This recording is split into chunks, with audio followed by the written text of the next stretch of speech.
యేసయ్య సువార్త ప్రారంభించినప్పటి నుంచి మనం చూసుకుంటే స్వస్థత, అద్భుతము, దెయ్యాలు నిలగొట్టడం చూడండి. అనేక దగ్గర దెయ్యాలు నిలగొట్టేవాడంట, రోగులు స్వస్థపరిచేవాడంట, మృతులను లేపేవాడంట.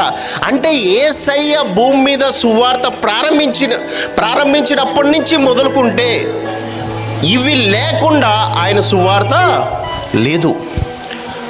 అలానే ఇప్పుడు ఇంకా మనము అపోగ్రిప్పా బుక్స్ అని కొన్ని బైబిల్లో జతపరచబడని హిడెన్ బుక్స్ ఉన్నాయి. వాటిల్లో కూడా చూసుకుంటే యేసుక్రీస్తు అంట తన చిన్నప్పుడు బాలుడుగా ఉన్నప్పటి నుంచే అద్భుతాలు చేయడం మొదలుపెట్టాడంట. ఒక సందర్భం నేను చెప్తే, తను యేసుక్రీస్తు కూడా చూడండి, తను పరిశుద్ధాత్మలో ఎదిగిన వ్యక్తి. ఒక మనుషుని యొక్క శరీరాన్ని ఎలాగైతే మనము ఒక తల్లి గర్భములో ఒక మనిషి ఎలాగైతే ఎముకలు, కళ్ళు కదా, అవయవాలు ఎలా సృష్టించబడతాయో యేసయ్య కూడా అలానే సృష్టించబడ్డాడు ఒక కడుపున. ఈ వ్యక్తి తర్వాత భూమి మీదకి వచ్చిన తర్వాత కొంచెం పిల్లవాడుగా ఉన్నప్పుడు చూడండి, ఒక పిల్లవాడి మైండ్ ఎలా ఉంటుంది? ఆడుకోవాలి అని మైండ్ ఉంటుందా ఉండదా? చూడండి, ఏ పిల్లలైనా మేము చక్కగా చదువుకుంటామని అంటారా? అస్సలు అంత పుణ్యాత్ములు ఎక్కడైనా ఉంటారా? కంపల్సరీ పిల్లవాళ్ళంటే వాళ్ళ మైండ్ ఏముంటుంది? ఆడుకోవాలి అని. యేసుక్రీస్తు కూడా ఒక సందర్భం వచ్చిందంట అండి ఆడుకోవటానికి.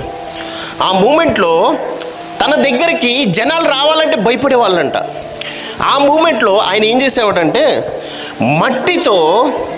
మట్టితో పిచ్చుకల్ని, గుర్రాలని ఇవి చేసేవాడంట.